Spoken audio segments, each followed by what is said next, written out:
weed, marijuana, ganja, whatever you want to call it.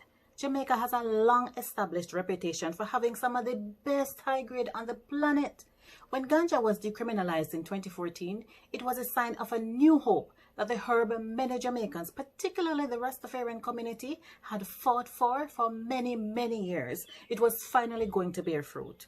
So it was extremely disappointing last week to see a statement from the Ganja Growers and Producers Association calling Jamaica's cannabis industry a failure.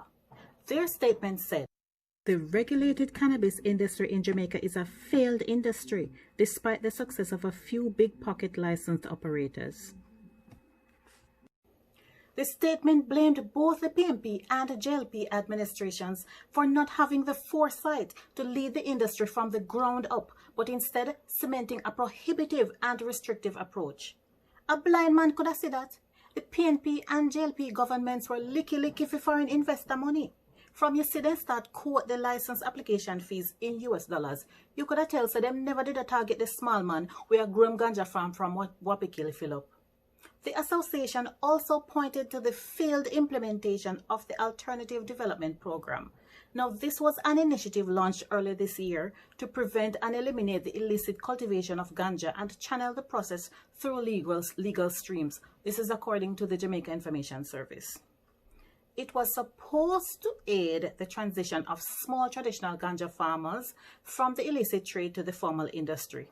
And in doing so, it would provide land to farmers and subsidize the costs for the infrastructure needed to meet the extensive licensing requirements.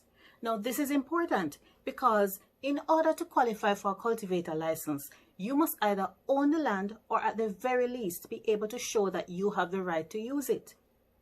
And then there is a cost of the license itself. The lowest fee stage, a Tier 1 cultivator license, attracts a US $2,000 annual application fee that, if approved, allows the licensee to grow up to 1 acre of ganja for medical, scientific, and therapeutic purposes. Where small farmer get $2,000 from every year to pay government for plant ganja. That is why only a few people with long pockets have been able to benefit from this billion-dollar industry. There are several herb houses around the island selling weed for up to 10 times the street value, according to one Gleaner report. These herb houses are licensed to sell medical marijuana to persons with a prescription, but a Gleaner reporter was able to buy weed after a 3-minute phone call with a doctor. So while small ganja farmers are being overregulated to the point where they can't even get a foot in the door, the operators of these herb houses are openly flouting the regulations. And the response of the Cannabis Licensing Authority, according to the Gleaner, is that they can't be everywhere at once. Now, it's understandable that everything is taking a backseat to the coronavirus right now.